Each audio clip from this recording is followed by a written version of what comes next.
बिस्मिल्लाहिर्रहमानिर्रहीम। इब्तिदा है रब्बे जलील के बाबरकत नाम से जो दिलों के भेद खूब जानता है। अस्सलामु अलैकुम वरहमतुल्लाहि वबरकातुहू। मुज़म्मिल बिन रियाज़ आपकी खिदमत में हाजिर है और आप देख रहे हैं MCA ऑटोज़ रिपेयर।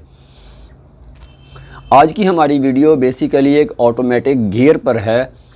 तो सबसे पहले जो है वो एक पठान भाई थे, उनकी गाड़ी का जो है वो गियर ख़राब हो गया था। बलूचिस्तान से थे हमारे भाई, पठान भाई थे। तो उनके पास गाड़ी थी 660 सीसी आल्टो, जापानी जो होती है, लेटेस्ट मॉडल था। और उसमें जो है वो आइडल स्टॉप भी आता है, यानी लोग इसे सेमी हाइब्रिड कार भी कहते हैं।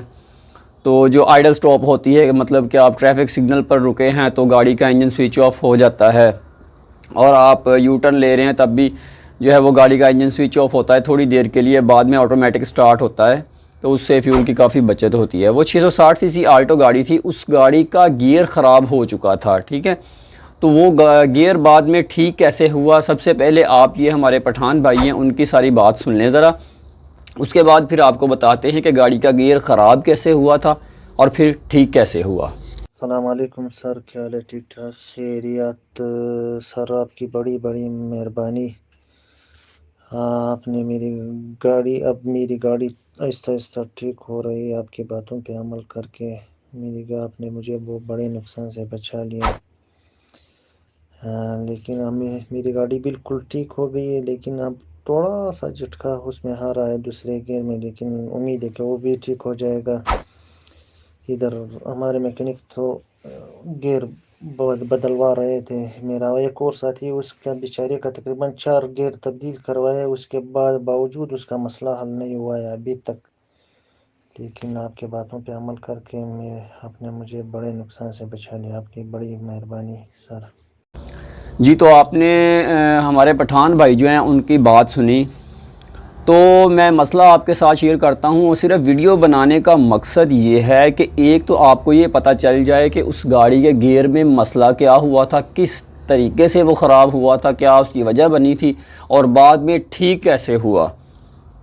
तो सबसे पहली जो बात है, वो गाड़ी थी 660 सीसी आल्टो, जापानी लेटेस्ट मॉडल था।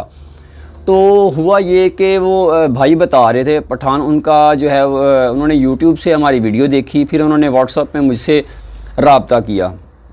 कहने लगे कि भाई हुआ ये है कि मेरे पास गाड़ी आल्टो है 660 सीसी जापानी, तो उसके गियर में जो है वो थोड़ा बहुत मसला आ रहा था।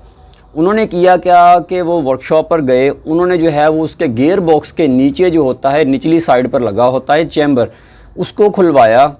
उसके अंदर ये इस तरह का बिल्कुल लाइक है, ये खैर ग्रैंडी का है, इसी तरह का ऑटोमेटिक गियर का फ़िल्टर होता है। ठीक है, इसके अंदर से जो है वो फ्लूइड, जिसे गियर ऑयल भी कहते हैं, यहाँ से मतलब इन होता है और यहाँ से आउट गियर को जाता है। वो उन्होंने फ़िल्टर निकलवाया, फ़िल्टर को भी उन्होंने सर्विस करवाया। ठीक है जी, अच्छे तरीके से वॉश करवाया। चैम्बर को भी सर्विस करवाया, उसका जो नीचे वाला होता है बॉटम साइड पे, जिसके अंदर गियर ऑयल रुकता है।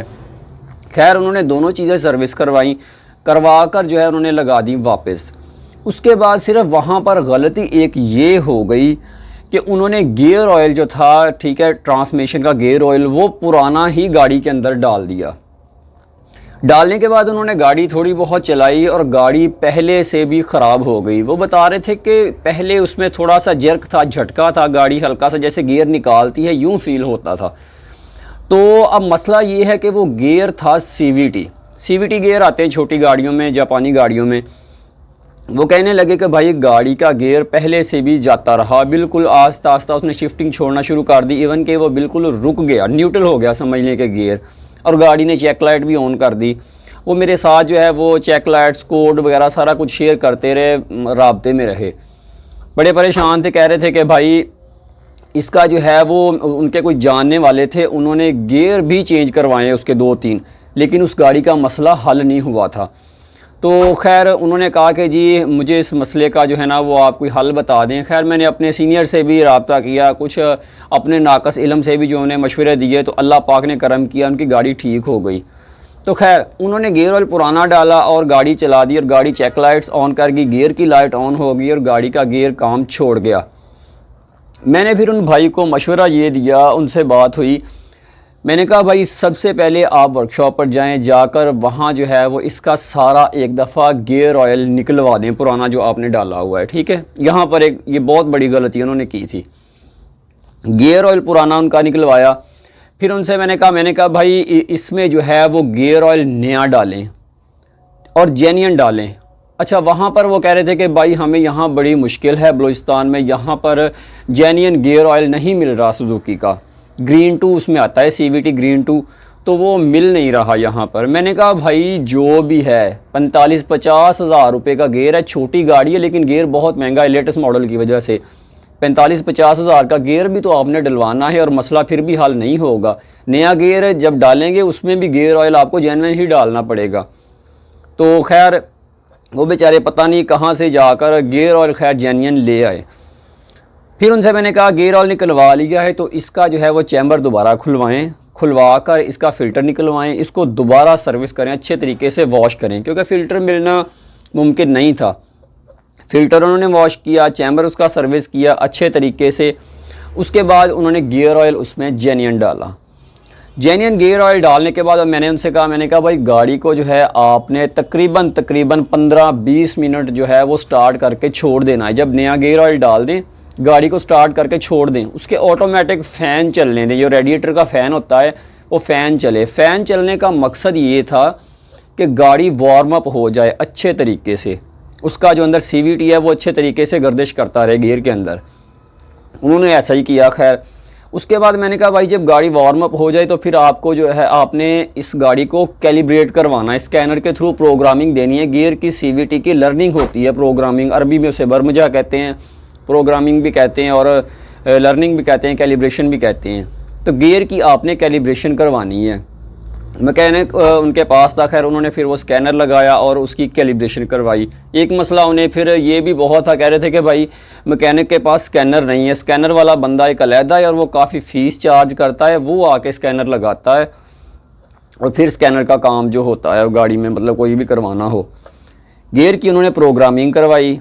प्रोग्रामिंग कहते कि भाई कैलिब्रेशन उसने उठा ली है, ठीक है, एक्सेप्ट कर ली थी, प्रोग्रामिंग होगी। उसके बाद मैंने कहा भाई इस गाड़ी को आहिस्ता आहिस्ता जो है वो आपने ड्राइव करना है, एकदम से ये नहीं करना कि रोड पे डाली और भगाना शुरू कर दी। इसको स्लो स्लो आपने एक दफ़ा चलाना है, चेक करना है। तो उन्होंने बिल्कुल ऐसा ही किया, स्लो स्लो से चलाते रहे, काफ़ी चलाया उन्होंने, 10-20-15-20 किलोमीटर जो है वो उन्होंने चलाई गाड़ी। गाड़ी पहले से बहुत बेहतर हो गई, चेक लाइट उनकी क्लियर हो गई, उसकी सॉरी गियर की लाइट जो है वो क्लियर हो गई और चेक लाइट रह गई थी। वो चेक लाइट जो थी वो भी गियर के मुतल्लिका ही थी, एक सोलोनाइड की आ रही थी, उसकी शायद B या C रेंज का जो है वो सोलोनाइड उसके अंदर होते हैं, एक बिल्कुल वाल VVT टाइप होते हैं। तो वो सोलोनाइड स्टॉक बता रहा था, उसकी रेंज परफॉर्मेंस का कोड आ रहा था। फिर उन्होंने कहा कि भाई गाड़ी मेरी काफ़ी हद तक ठीक हो गई है, ये छोटा सा फॉल्ट है तो इसके बारे में भी मुझे कोई रहनुमाई फरमाएं। फिर मैंने उनसे कहा, मैंने कहा भाई आपने इसी तरीके से शॉप पर जाना है, वर्कशॉप पर जाकर आपने स्कैनर लगवाना है। स्कैनर लगवा कर गियर के अंदर जब आप जाएंगे ना, स्कैनर में जब आप गियर के अंदर जाएंगे, गियर सिस्टम में जाकर वहाँ पर एक एक्चुएशन या एक्टिव टेस्ट होता है, दोनों में से कोई एक चीज़ आती है, या स्पेशल फंक्शंस होते हैं या एक्टिव टेस्ट। खैर एक्टिव टेस्ट के अंदर जाकर वहाँ पर गियर के जो सोलोनाइड होते हैं उनका ऑपरेटिंग सिस्टम होता है कि आप उन्हें मैनुअल तरीके से जो है वो टिक टिक करवा सकते हैं, चेक कर सकते हैं, ठीक है। तो उन्होंने कहा भाई ठीक है, वो दुकान पर गए वर्कशॉप पर, वहाँ पर जाकर उन्होंने स्कैनर लगवाया, उसका जो है वो गियर के सारे सोलोनाइड जो थे A B C D जितने भी होते हैं, ठीक है, तकरीबन 3-4 होते हैं तकरीबन आम नॉर्मली। तो खैर उन्होंने सारे उसके जो सोलोनाइड थे उनको ऑपरेट करवाया, एक्टिव टेस्ट उन्होंने टिक टिक टिक टिक करवा के उसके बाद जो है उसका दोबारा कोड चेक किया तो कोड अल्लाह के लिए क्लियर हो गया था। तो उसके बाद उन्होंने गाड़ी की ट्राई की है और अल्हम्दुलिल्लाह उनकी गाड़ी बिल्कुल ठीक हो गई है। उसके बाद फिर उन्होंने मुझसे रब्ता किया, उन्होंने शुक्रिया अदा किया। मैंने कहा भाई शुक्रिया वाली कोई बात नहीं है, तमाम तारीफ़ें उस पाक ज़ात के लिए, अल्लाह रब्बुल इज़्ज़त के लिए, अल्हम्दुलिल्लाह रब्बिल आलमीन। तो इसमें हमारी कोई बड़ाई नहीं, अल्लाह पाक ने जो है वो दिमाग दिया है। आपसे नाक़स इल्म हमने शेयर किया, अल्लाह पाक ने आपकी गाड़ी ठीक कर दी। तो फिर उनसे मैंने परमिशन ली, मैंने कहा भाई ये आपकी जो ऑडियोज़ हैं ये मैं अपने YouTube चैनल पर लोगों के साथ शेयर करूं। उन्होंने कहा जी भाई बिल्कुल आप शेयर करें और इस टॉपिक पर जो है एक वीडियो भी बनाएं ताकि लोग जो हैं वो CVT के बारे में थोड़ा बहुत ज़रूर जानें, ताकि मैकेनिक हज़रात भी जो हैं वो उन्हें थोड़ा इल्म हो जाए कि इस गियर को जो है वो किस तरीके से डील करना है। तो खैर उन्होंने ये काम किया, गाड़ी उनकी ठीक हो गई, तो अल्लाह पाक ने जो है वो रहमत कर दी, तो उनका गियर चेंज होने से बच गया। तो उम्मीद करते हैं आज की वीडियो आपको पसंद आई होगी। नेक्स्ट वीडियो तक के लिए इजाज़त दीजिए। अल्लाह हाफिज़।